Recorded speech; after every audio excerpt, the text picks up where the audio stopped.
Nos últimos meses, mais do que nunca, os investidores têm se questionado acerca dos seus portfólios, pensando na diversificação em geografias, temas e moedas que podem ajudar a diversificar o patrimônio, gerar retornos e diminuir riscos, né? E é justamente para falar sobre esse tema que estamos aqui hoje com o Bruno Andreasa e o Marcelo Falcon, que são gestores das estratégias BTG Atlas, fundos de ações focados aí nos mercados globais e disponíveis para investimento no aplicativo offshore do BTG Pactual. Muito bem-vindos, obrigado por estarem aqui hoje com a gente. Obrigado, Baca. Obrigado, Baca. Prazer estar aqui.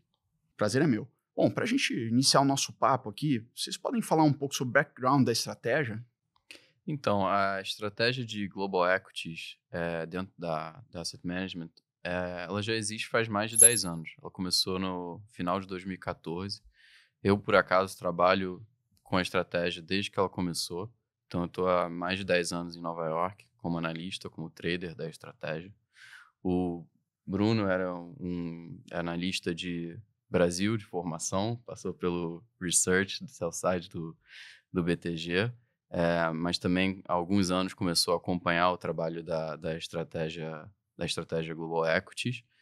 E desde o começo de 2023, a gente assumiu a gestão da estratégia. A gente conseguiu ter um ano de 2023 e 2024 a gente acha, bastante sucesso. Foi a estratégia que mais contribuiu para o Absoluto LS, que era o fundo dentro do qual ela se encontrava. E com isso foi que a gente encontrou a confiança no nosso processo de investimentos e ainda vendo grandes oportunidades, que a gente vai falar um pouco aqui hoje, que a gente lançou o fundo Atlas agora em novembro de 2024. Perfeito, Marcelo. E pode falar também um pouco, Bruno, sobre a filosofia de investimento por trás da gestão do fundo? Bom, eu e o Falcon, a gente vem da escola fundamentalista de análise de empresas. Então, trazendo isso para o nosso processo de investimento, isso quer dizer que, na prática, a gente está procurando empresas que vão estar crescendo lucro e fluxo de caixa acima da média do mercado, mas com um ingrediente a mais. A gente precisa que elas tenham um posicionamento competitivo sustentável para conseguir continuar com esse crescimento. Uma coisa que a gente tenta incorporar no nosso processo, eu acho que é muito importante, e a gente tenta fazer isso com muita humildade, é entender o que a gente não sabe. É claro que tem muitas empresas que têm um posicionamento competitivo muito forte, mas a gente tenta dar preferência para empresas que tenham esse posicionamento, mas a gente consegue entender por quê. Porque com o passar do tempo, vão ter situações que esse posicionamento vai estar em questão. E a gente vai precisar interpretar se ele está ameaçado ou não. Então, se a gente estiver numa posição que a gente tem um entendimento claro de por que essa empresa é tão boa no que ela faz e vai continuar sendo boa, eu acho que isso facilita tomar decisões em momentos de questionamento. A outra coisa que a gente colocou no nosso processo a gente colocou uma coisa que a gente chama de consciência macro no processo de investimento. O que isso quer dizer na prática? A gente pode estar aqui fazendo nossa análise fundamentalista, tudo certinho, mas se você tem uma mudança de regime macroeconômico muito importante no mercado, isso pode atropelar um processo fundamentalista tradicional. Então, o que é isso? Um exemplo claro disso, por exemplo, foi em 2022. A gente teve os juros saindo de zero depois de muitos anos de uma política acomodativa nos Estados Unidos para 5% em poucos meses. Isso é uma magnitude muito grande e atropelou qualquer variável microeconômica nesse momento. Então, se você não está atento para esse tipo de mudança, ou pelo menos acompanhando esses riscos, você pode estar numa situação em que você enfrenta uma dificuldade. Maravilha. E, bom, dado esse contexto todo, né, qual é a grande oportunidade que vocês estão vendo aí nesse mercado de equity, de ações globais no momento atual? Uma coisa que a gente olha, Barco, uns fatores que a gente enxerga, que a gente está achando interessante investir, especialmente em mercados desenvolvidos, especialmente nos Estados Unidos, são alguns fatores que eles não são novos, eles já são de uns anos para cá, mas a gente acha que eles vão continuar. Eu começaria comentando que você não tem hoje em dia um diferencial de crescimento de PIB muito grande entre os países em desenvolvimento e os países desenvolvidos. Se eu pegar as projeções do FMI de crescimento de PIB real para para 2025, eu olhar Brasil e Estados Unidos, por acaso é o mesmo 2,2%.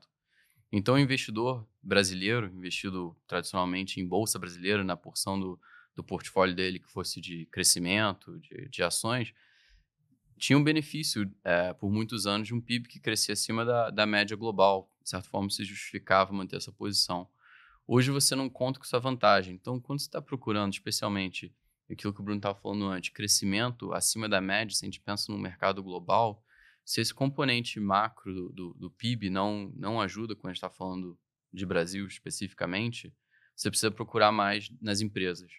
E é realmente o que a gente acha que nos Estados Unidos, você hoje, empresas, especialmente de tecnologia, mas não exclusivamente, você tem oportunidade de crescimento acima da média de lucro, olhando globalmente. Perfeito. E acho que De repente, para tentar colocar isso em números, hoje, por exemplo, a gente vê que em um período longo de tempo, o S&P 500 ele tem crescido o lucro em torno de 10% ao ano. Quando você olha para o Nasdaq, o setor de tecnologia como um todo, esse crescimento já sobe mais para casa de 14%. Isso é mais para dar uma ordem de grandeza, porque a gente, como estava falando antes, simplicidade. E a performance das ações, a gente acredita, está muito ligado a esse crescimento de lucros, talvez a principal variável que no tempo explica a performance das ações. Então, isso é mais para dar um exemplo do que é a oportunidade no setor de tecnologia. É um crescimento de lucro acima da média. E, é claro, eu estou falando do índice como um agregado, mas quando a gente olha para as empresas que compõem o nosso portfólio, esse crescimento é maior ainda. E geralmente é com um perfil de rentabilidade, de geração de caixa também interessante. Então, essa é a oportunidade que a gente vê no fim das contas. São setores que ainda têm uma possibilidade de crescimento muito grande. Por outro lado, é também um setor arriscado, porque quando você erra uma tese aqui e a empresa em que você está investindo é disruptada, aí você pode ter uma interrupção do processo de crescimento muito forte. A empresa pode passar a ser relevante em poucos anos, ou com a dinâmica de concorrência é muito intensa. Então, é uma oportunidade, mas é um risco também. Por isso que a gente incorpora, de novo, voltando para aquele ponto das vantagens competitivas. A gente tenta incluir empresas que têm um crescimento interessante, mas também com uma sustentabilidade do seu posicionamento competitivo e não serem disruptadas. E aí, nessa busca por, que a gente está falando de crescimento acima da média, tem uma coisa um pouco estrutural sobre empresas de tecnologia. A gente está falando de não é um fundo que pensa em ser exclusivamente de empresas em tecnologia, nem ele mas é um foco nosso hoje.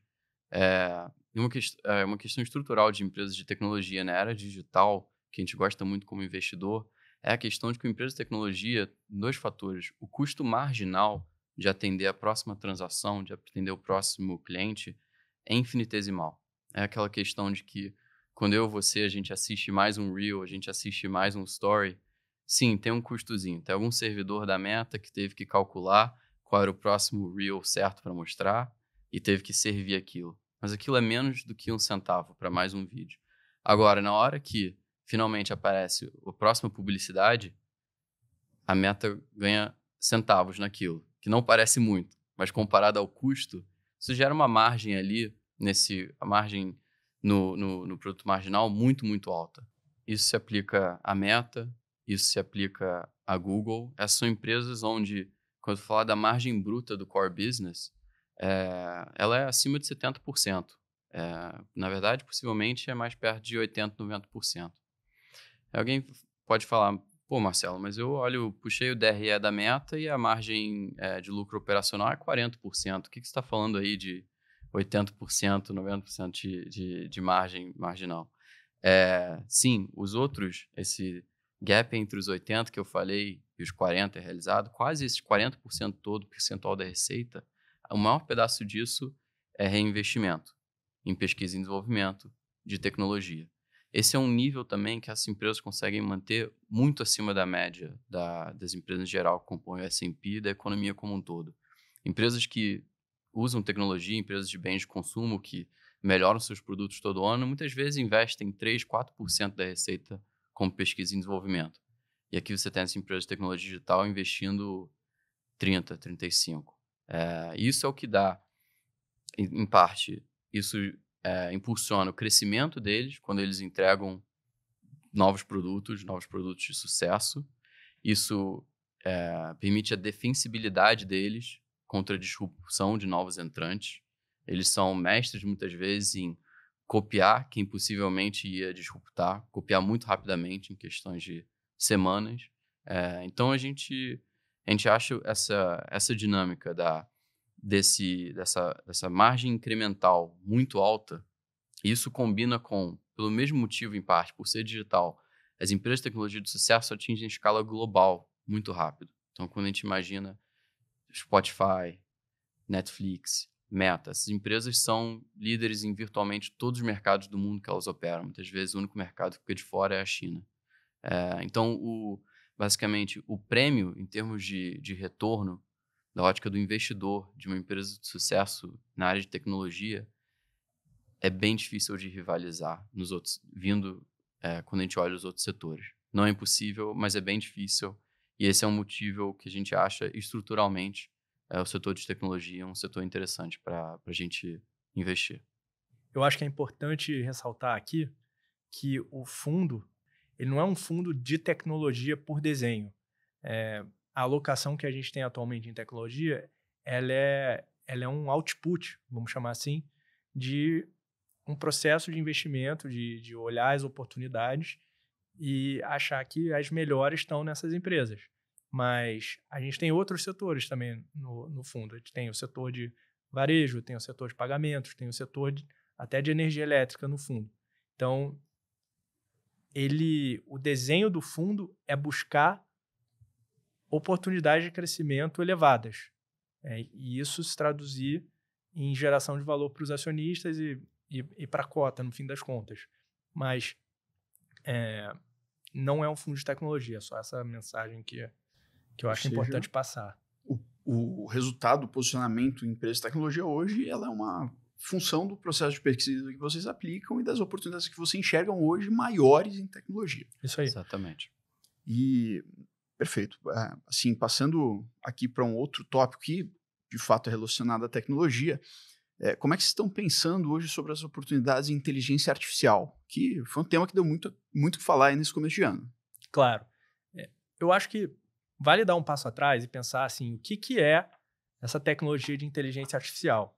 Ela é uma tecnologia que tem o potencial para mudar como as pessoas fazem muitas coisas na sua vida pessoal, no trabalho, e é um novo paradigma potencialmente. Ela é uma promessa muito grande. As empresas que estão investindo nesse setor estão encarando isso como uma oportunidade, talvez do tamanho que foi a internet lá atrás, a oportunidade dos computadores pessoais e várias outras que foram grandes quebras de paradigma. A consequência disso é que, como a gente está falando do setor de tecnologia, e ele tem essa característica de disrupção, se você não investir nessa tecnologia, você pode estar se colocando numa posição competitiva muito frágil lá na frente, se essa tecnologia vingar. Então, potencialmente fatal. Potencialmente fatal. Então, exatamente. A gente vê as empresas falando abertamente sobre isso nos resultados. Que o risco de investir em inteligência artificial e a tecnologia não vingar, eu queimei o fluxo de caixa de alguns anos e sim, vai ser muito ruim, mas o risco de não investir e ela vingar pode ser uma questão existencial para essas empresas. A consequência disso na prática é que está ocorrendo um boom de investimento nessa tecnologia há 2 anos e meio, mais ou menos, desde já mais, né? Mas ele vem se intensificando desde o ChatGPT e realmente mostrou para o mundo o que isso pode ser em larga escala.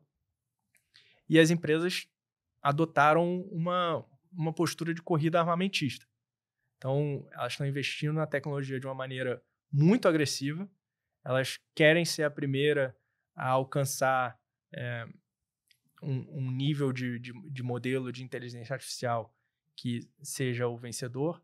Existe uma visão de que o primeiro a chegar no pódio vai ser o que vai conseguir extrair os lucros desse negócio por muito tempo, de uma maneira relevante. E esse é o cenário que a gente vê hoje, assim, esse é o contexto. Então, você tem várias camadas nesse setor, né? Então, as empresas que estão investindo em inteligência artificial, elas ainda não estão ganhando dinheiro. Elas estão ainda na fase de investimento. Elas estão, algumas, tendo receitas, algumas alugando servidores com computação para clientes terceiros, estão tendo alguma receita. A Meta é um caso diferente, a gente vai falar depois. Ela talvez seja o caso que está tendo algum retorno já mais claro em escala, e a gente vai falar mais sobre isso. Mas, de qualquer forma, muitas das empresas nesse setor de inteligência artificial ainda estão na fase de investimento. Estando na fase de investimento, hoje quem está mais lucrando é quem provê esses equipamentos computacionais para essas empresas desenvolverem os seus modelos, desenvolverem os seus produtos, tentarem fazer alguma coisa dessa tecnologia, alguma aplicação. Então, você tem um setor ligado aos investimentos. O protagonista dessa história toda acaba sendo a NVIDIA, que é quem fornece as placas de computação, né? Se chama GPUs, para processar toda essa intensidade computacional que a inteligência artificial requer. Outras empresas ligadas a isso, você tem a TSMC, que ela está ligada à fabricação desses chips que a NVIDIA demanda. Você tem a Broadcom, tem outras empresas. Para mapear um pouco, Barca, a gente pode pensar assim, a gente tem no momento como um investimento ainda na ciência base e na infraestrutura para servir a demanda que talvez ainda é um pouco futura no mundo de consumidores, de outras empresas que não têm tecnologia como Core, por AI. Então, você tem os grandes provedores de nuvens no mundo.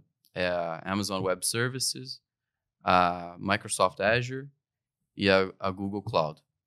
Essas empresas são bastante lucrativas em seus core business respectivos, Amazon e-commerce, Microsoft venda de software, Google Search. Eles estão usando o fluxo de caixa que eles geram nesses core businesses, que são, para cada uma delas, dezenas de bilhões de dólares. E aí estão fazendo essa corrida armamentista de levantar o máximo de data centers recheados de GPUs que eles conseguem. Para no futuro lucrar com receitar a demanda pelas GPUs, pelo aluguel, e eles vão sempre querer oferecer uma camada de software por cima disso. E aí, como o Bruno falou, então quem está ganhando dinheiro atualmente é quem vende os chips. E a gente fala da NVIDIA. A NVIDIA é uma empresa que projeta e vende chips. E aí você, talvez quem percebe que faltou o fabrica, que aí fala que um segundo entra a Taiwan Semiconductor Manufacturing Company. Mas a NVIDIA faz esses projetos, contrata a fabricação e depois vende. Uma coisa que é muito interessante no setor de semicondutores, quando a gente se debruçou sobre isso já uns 2 anos atrás, é que por acaso a gente chegou nessa situação desse boom de demanda com uma empresa muito dominante no produto que estava sendo demandado, que era as GPUs. A NVIDIA tem aproximadamente 90% de market share, se eu vou medir GPUs. E o Bruno fala aqui um instante, a Taiwan Semiconductor Manufacturing Company também nos produtos de ponta tem 90% de market share. Esses dois fatores, cada um de forma um pouco diferente, eu posso falar do caso da NVIDIA, é resultado dos investimentos que ela vinha fazendo ao longo dos anos, antes do boom de AI, que colocou ela à frente da principal concorrente dela, que chama AMD, que é uma ótima empresa, que faz progresso tecnológico, está na ponta dos chips, só não está o suficiente para os provedores de nuvem, quando se deparam com a decisão de se vai comprar o chip da NVIDIA, que custa mais, ou da AMD, o melhor retorno ainda é comprar o caro, que tem uma performance melhor. Para a AMD, o que tem sido difícil concorrer nos anos anteriores e continua agora é que o investimento que a AMD teria que fazer de pesquisa e desenvolvimento para talvez alcançar a NVIDIA, quando eu comparo com proporção de tamanho, em termos de receita, em termos de lucro que a AMD tem, para ela é demais. É comprometer, na verdade, mais do que o lucro todo que ela gera. Enquanto a NVIDIA, sendo uma empresa já maior, ela investe uma porção da receita no desenvolvimento da próxima tecnologia. Com aquela questão que você sempre fala, né? Se fosse um investimento financeiro com uma visibilidade boa do retorno que você teria, aí você até conseguiria justificar fazer esse investimento, tentar correr atrás. Mas você tem que fazer um investimento muito grande sem a certeza que você vai ter um retorno nele. E com um competidor que você sabe que está com mais escala, com mais... já percorreu mais a tecnologia e os avanços. Então, fica uma situação muito difícil de competir. A gente sempre fala sobre isso. Não é uma questão... Eu falei do financeiro que a NVIDIA tem, então, portanto, o número de engenheiros, de pesquisadores, cientistas que eles têm é maior. Mas eu diria também que eles têm uma vantagem enquanto organização. Eles já estão...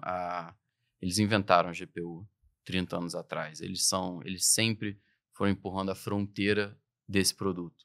Essa vantagem que é difícil, ela é intangível, mas a gente acredita que tem. A gente acredita que a gente vê ela, além disso, no fato que a NVIDIA, ano após ano, segue na frente da competição no desenvolvimento de novos produtos. E ela desenvolve uma GPU nova agora todo ano. Até isso é difícil a AMD dizer, tá bom, eu também vou lançar uma GPU nova todo ano. Ela tenta fazer, 1 ano e meio, 2 anos entre cada lançamento. É uma realidade competitiva do ponto de vista da AMD cruel. Do ponto de vista da NVIDIA, é o que permite que a NVIDIA, depois de projetado o produto, fabricado pela TSMC e os outros fornecedores, ela olha para o custo daquilo, ela multiplica essencialmente por 4, e esse é o preço de mais ou menos uns $30 mil por GPU, que provavelmente o Bill of Goods, que chama, a soma de todos os custos foi mais em torno de 7.500. E esse 22.500 é pura margem bruta. Impressionante. E aí, cabe mencionar também a TSMC nesse ecossistema, né? Então, como o Falcon descrevendo a NVIDIA como o player que desenha o chip, né? Então, a gente pode chamar ela de arquiteto.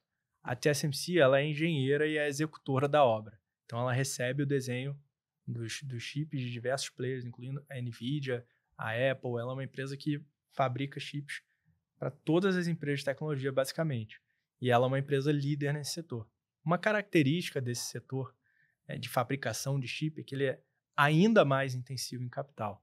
Então, para você ter fábricas de chip capazes de construir chips de ponta, esses mais avançados que a gente vê tanto nos nossos smartphones, nos chips da NVIDIA, são investimentos muito, muito grandes, de ordem de dezenas de bilhões de dólares. E não é só também a questão do tamanho do investimento, a questão de execução da obra, vamos dizer assim. Esses são os processos fabris mais desafiadores da humanidade. É literalmente ciência de foguete aqui que a gente está falando. Então, o que tem acontecido ao longo dos últimos anos, antes de a gente chegar nessa questão da inteligência artificial, é que a TSMC já estava aumentando a sua liderança versus seus concorrentes. Na fabricação de chip, os maiores concorrentes da TSMC são a Intel e a Samsung. Cada uma tem seus problemas. E uma vantagem muito importante da TSMC é que ela só fabrica chips para terceiros. Ela não tem uma marca própria, ela não é arquiteta, ela é puramente engenheira. Quando você olha para a Intel, quando você olha para a Samsung, elas têm as duas divisões. Elas têm a divisão de arquitetura dos chips. Então, a Intel faz os chips para CPU, já tentou fazer GPU também. A Samsung faz chips para os celulares. Então, alguns clientes têm receio de mandar os seus desenhos de chip porque não tem tanta confiança na transparência que existe, se eles de fato, um Chinese Wall entre as divisões da Intel e da Samsung. Na TSMC não tem esse problema. Você sabe que ele é um parceiro que você vai confiar, que ele está só ali para fabricar o chip para você. E também, por ele não ter uma divisão de desenho de chips, o investimento dele é todo focado na fabricação. Isso, como ele recebe também, isso é um jogo de escala. Hora de voo, aqui conta. Quanto mais vezes você executa um processo, melhor você fica nele. Na medida que ela vai tendo um market share dominante, ela tem mais horas de voo. Isso significa que ela tem uma execução melhor. Isso leva a yields melhores. Yields é um termo dentro desse setor para descrever, dentro de um determinado extrato de silício que você recebeu para fabricar os chips, quantos deles não foram defeituosos, né? Isso é uma coisa que, se o seu yield é baixo nesse setor, ele mata o seu investimento. Então, escala faz o yield ser melhor. Então, na prática, como a TSMC tem a maior escala do setor e a melhor execução, ela é quem tem o melhor retorno sobre capital. Então, ao longo dos anos, essa dinâmica de dificuldades enfrentadas pelos competidores da TSMC já vinha se acentuando. Você via a Intel tendo dificuldades tecnológicas para acompanhar o ritmo de execução da TSMC, a Samsung também com seus problemas, entra problemas culturais também de empresa. Nenhuma delas estavam conseguindo acompanhar a excelência na fabricação de chips da TSMC. Então, quando ocorreu essa oportunidade de inteligência artificial, que é um boom de demanda por chips de computação de GPU que a NVIDIA faz, por exemplo, mas também outros players como a AMD e a própria Broadcom, a TSMC estava numa situação em que ela conseguiu ser praticamente a única fornecedora nessa parte de fabricação de chips. Então, ela é outra empresa que está capturando os lucros da inteligência artificial nesse momento. Ela também é uma questão que a gente está vendo. Dentro da cadeia, você olha na fabricação de chip, você está vendo a TSMC nessa parte de inteligência artificial e do leading edge como um todo, né, que são os chips mais avançados, ela está com 90% de market share, tendo margens operacionais e uma rentabilidade muito altas. Então, um retorno sobre capital muito elevado, com muito capital para agregar. Então, a geração de valor é muito importante. Aí você sobe um degrau na arquitetura do chip, você tem a NVIDIA com 90% de share. Quem está mais avançado, né, e com uma posição dominante, hoje são a NVIDIA, a TSMC, tem uma outra empresa que a gente não falou tanto, mas que ela está em um nicho um pouco diferente desse mercado, que são quando você não quer a GPU de prateleira. A GPU de prateleira ela é versátil, ela vai servir para quase tudo que você vai precisar em termos de aplicações de inteligência artificial, mas, ao mesmo tempo, ela também é mais cara. Então, tem um outro segmento nesse setor que são os chips customizados. O termo se chama ASICs, e tem a empresa que é a Broadcom também, que nesse setor ela também é dominante. Ela tem mais de 70% de market share nesse setor. Isso é uma característica que a gente vê, né? Quando a gente começou a estudar mais a fundo o setor de semicondutores e o posicionamento das empresas na cadeia, a gente vê isso como um denominador muito frequente. O setor de semicondutores tem diversos nichos. É a mesma coisa que você falar assim, eu sou uma empresa de semicondutor. É a mesma coisa que você falar, eu sou um médico. Tem várias especialidades. Então, semicondutor é a mesma coisa. Você tem a empresa que faz o GPU. Aí você tem a empresa que faz o ASIC, que é um chip customizado para uma determinada aplicação. Aí você tem a empresa de fabricação. Aí você tem a empresa que faz o CPU. Quando você vai olhando em cada um desses nichos, é muito comum que nos determinados nichos tenha uma empresa com market share dominante e talvez duas ou três, no máximo, tentando alcançar, às vezes menos. E, geralmente a estrutura são 2 ou 3 players, um dominante e outros 2 tentando alcançar. E o motivo é esse, porque a empresa que tem escala, geralmente ela é quem tem uma vantagem tecnológica muito grande, seja de força de trabalho, seja de simplesmente horas de voo, de ter feito aquilo mais vezes e ter uma expertise de execução maior. Então, eu estava tentando descrever aqui esse denominador comum que a gente tem observado quando estuda esse setor de semicondutores. Não é uma regra, mas é muito comum. Uma que vale mencionar, que é interessante, que ela é a quarta que compõe esses investimentos de dezenas de bilhões de dólares em infraestrutura, compradora de GPUs, mas não é uma provedora de nuvem, que é a Meta. A Meta é a empresa que, de fato, mais ganhou dinheiro até hoje com inteligência artificial, sendo que eles já fizeram esse investimento, que nem eu falei, da ordem de dezenas de bilhões de dólares, com 2025, que vai ser mais 60 bilhões, mais ou menos, provavelmente, vão totalizar mais de 100 bilhões investidos ao longo dos 3 anos. A Meta usa isso, toda essa capacidade que a Meta está construindo é para uso interno. A Meta teve um ano de 2022 muito difícil. A receita, no final das contas, teve um crescimento negativo, foi menos 1%. Sendo que ela vinha de um ano e de um histórico de crescimento muito alto. Em 2021 tinha crescido 37%. Tinham mais ou menos duas coisas acontecendo ao mesmo tempo. Uma era o crescimento do TikTok, e essa concorrência pela atenção do usuário, o time spent. O TikTok simplesmente tinha um algoritmo muito bom de recomendar o próximo conteúdo para o usuário que prendia ele ali.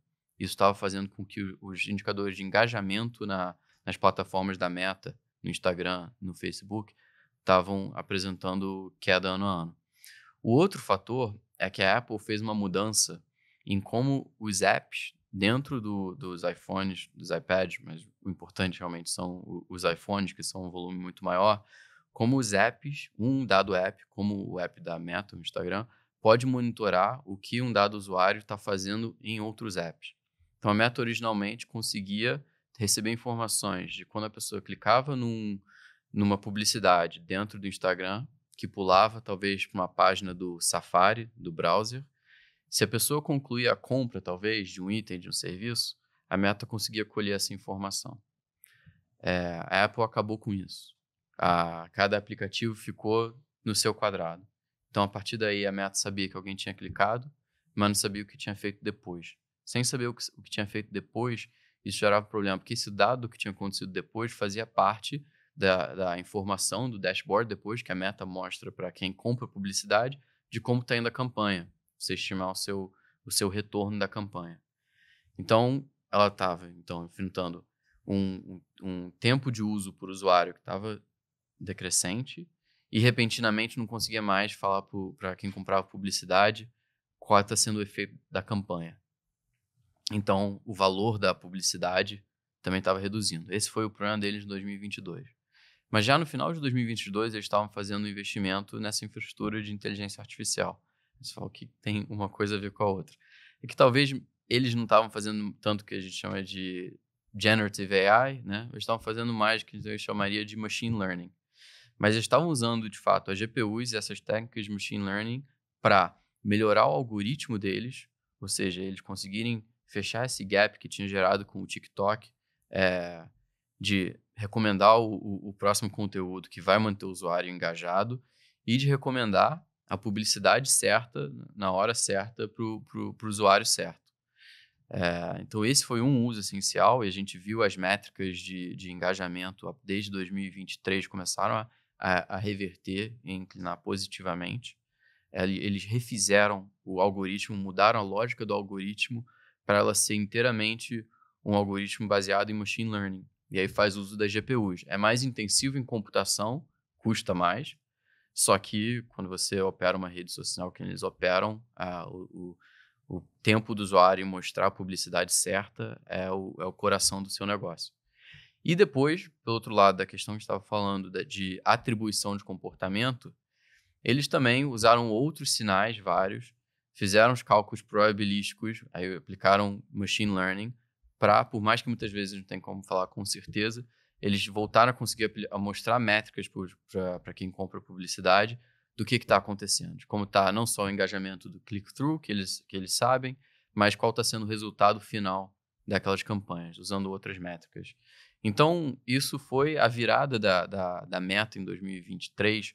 Ela entregou aí o crescimento de receita, já subiu para 16%. Teve um crescimento de lucro também fenomenal, porque eles começaram a cortar custo. Em 2024, já reportaram semana retrasada os resultados, fechou com um crescimento de receita de 22%, então 2 anos muito bons em sequência. A perspectiva é continuar forte. Então é um caso muito interessante, exatamente, de uma empresa que usou essa tecnologia de inteligência artificial, construiu essa infraestrutura, mas para quê? Para reerguer, virar a direção do core business. Para a gente acabou sendo que é curioso que a Meta é a maior contribuição para a nossa estratégia em 2023, em 2024.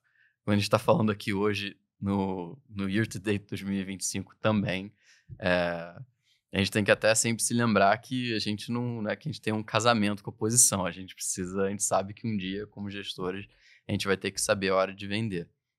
Mas dentro da nossa filosofia também, a gente pensa que é mais quando de certa forma, esse motor parar de funcionar, entendeu? Mas a nossa perspectiva é que o crescimento em 2025 vai continuar sendo, a gente tem uma estimativa atual de uns 15%, sendo que tem um efeito negativo do câmbio, então você tem um crescimento underlying muito forte e continua sendo impulsionado por esse investimento nessa infraestrutura e na tecnologia, nos engenheiros que desenvolvem tecnologia de AI, de machine learning. Então, é um exemplo talvez do que eventualmente podem acontecer em outros perfis de empresa que podem trilhar caminhos semelhantes se fizerem investimentos e aplicarem a tecnologia com tanto sucesso quanto a Meta tem feito.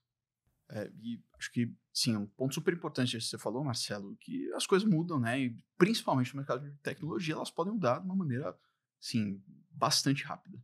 Como foi o caso da DeepSeek, né? Que a gente viu aí algumas semanas atrás. E que, assim, pode vir a ser uma tecnologia muito potente, né? Como é que vocês estão enxergando esse tema? Essencialmente, o que é o DeepSeek, né? É uma empresa que ela está na camada dos modelos de inteligência artificial.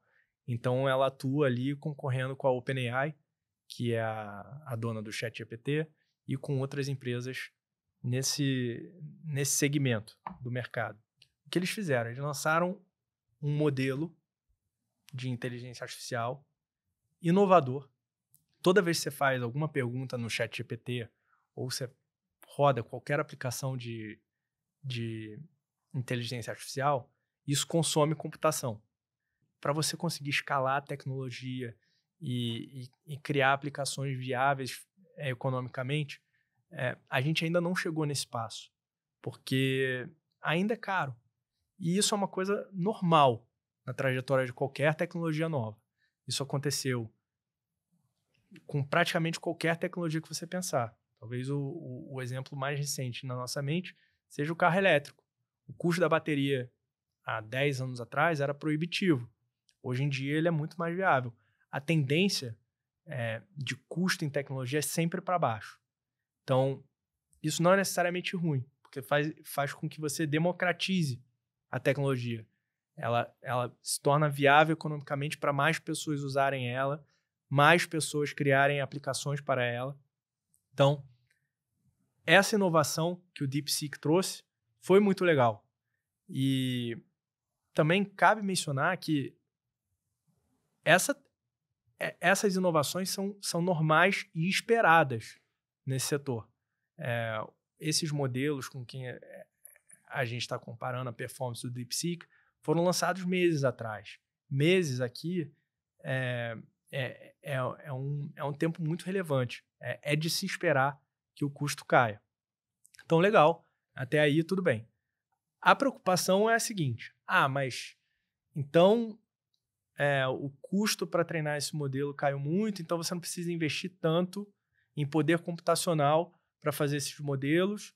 A necessidade de investimento daqui em diante não vai ser tão grande. Isso vai se traduzir em menos demanda por chips e por toda essa infraestrutura computacional que a gente está falando, de data center, de GPUs da NVIDIA. e por aí vai. Aí tem algumas questões.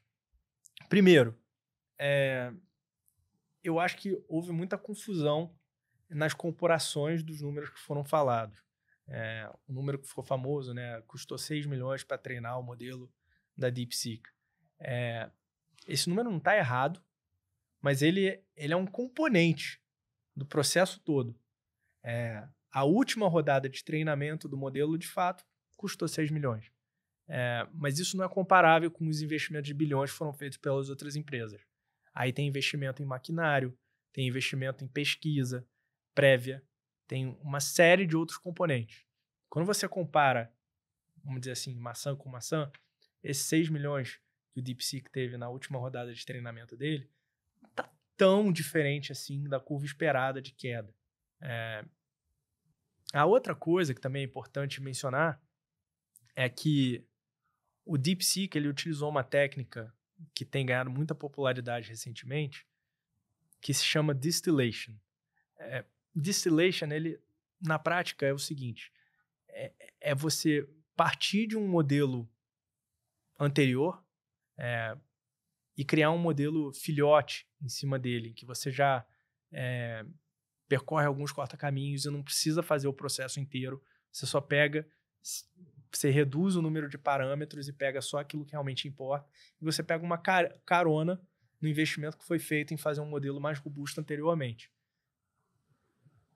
Há evidências que a DeepSeek utilizou essa técnica e isso barateia. A outra coisa aqui que vale falar é que você fez um processo mais eficiente para criar um modelo que equiparou a um modelo anterior, um modelo do OpenAI.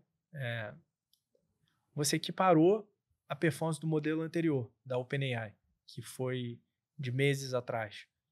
O jogo da inteligência artificial não está em chegar aonde esses modelos estão hoje. Está em avançar a novas fronteiras. Os modelos vão melhorar. Isso é algo esperado. E o jogo que essas empresas estão jogando é para estarem no que a gente chama de modelos de fronteira. Esses são modelos que estão dando um novo passo em capacidade e o que eles conseguem fazer. No limite, a gente está na infância dessa tecnologia. Você tem uma dinâmica assim, né? Alguém lança um modelo que ele é a nova fronteira. Então, ele estabeleceu qual que é o nível máximo de performance que o modelo consegue fazer hoje. E aí os concorrentes vão e alcançam. Aí alguém vai dar um novo passo, um novo degrau para uma nova fronteira. Então, os exemplos básicos, primeiro teve o ChatGPT-3, depois o ChatGPT-4, em algum momento você vai ter o GPT-5. O objetivo final disso tudo, de todas essas empresas que estão investindo em modelo, é alcançar o que chama AGI. AGI é Artificial General Intelligence. É um termo meio abrangente, mas na teoria o que ele quer dizer é que seria um nível de inteligência artificial que seria quase tão bom em fazer tudo quanto um humano. Acho que equiparável ao humano em todos os campos. Equiparável ao humano em todas as tarefas, talvez, ou campos. A gente ainda não está lá, as empresas estão buscando isso. Sobre a questão o grande medo e o que aconteceu especialmente depois foi até engraçado, o modelo DeepSeek foi lançado na quarta-feira, eles publicaram um paper na quarta, o pessoal já estava conversando um pouco sobre ele na quinta, na sexta, aí veio o final de semana, aí o Twitter, ou o X, como você queira chamar, virou um alvoroço de comentários e com a conclusão talvez inicial de que, isso é um problemão para a NVIDIA, os fabricantes de chips, e todo mundo está envolvido com essa demanda exatamente para essa questão. Se é muito mais barato agora, as pessoas vão simplesmente consumir menos, vai usar menos computação para executar a mesma coisa. A tese negativa é, pô, se a computação ficou tão mais barato, eu preciso gastar tanto dinheiro com placa da NVIDIA, top de linha, eu não posso talvez pegar uma placa talvez não tão potente e conseguir fazer a mesma coisa? E aí, o que foi interessante já desde do começo, acho que na segunda-feira, o CEO da Microsoft, o Satya Nadella, também ele tweetou, falou sobre o Jevons Paradox, que se tornou um negócio muito falado. E para não explicar o Jevons Paradox em si, eu acho que uma resposta que é mais aplicável por ser mais recente, que foi dada recentemente, foi dada semana passada pelo CEO da Amazon, o Andy Jassy. Ele comentou o seguinte, o Jassy falou, se você medir na AWS hoje quanto custa um tempo por poder de computação, é centenas de vezes mais barato hoje do que era quando lançaram a AWS, mais de 10 anos atrás. Por quê? Porque os chips avançaram, os chips se tornam mais potentes e tendem a ficar mais ou menos no mesmo preço. Então a computação é muito mais barata. E a AWS tem mais demanda hoje ou menos? Tem muito mais demanda hoje, quando a computação é muito mais barata, do que tinham quando começou. Então esse é um exemplo do Jevons Paradox.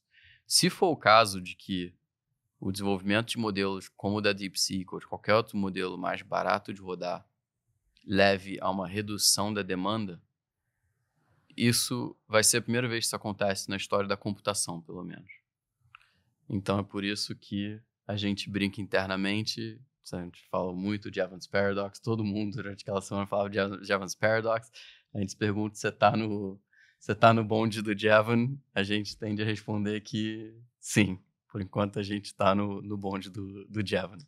Maravilha, acho que então, para a gente sumarizar aqui, falamos bastante coisa, né? Foi uma verdadeira aula aqui sobre todas as vertentes da inteligência artificial e para sumarizar, então, acho que assim, mensagem é que a gente está diante de um momento em que é mais custoso e potencialmente até existencial, né? Como você mesmo colocou, Bruno, o custo de você não investir em AI é maior do que o custo de você investir.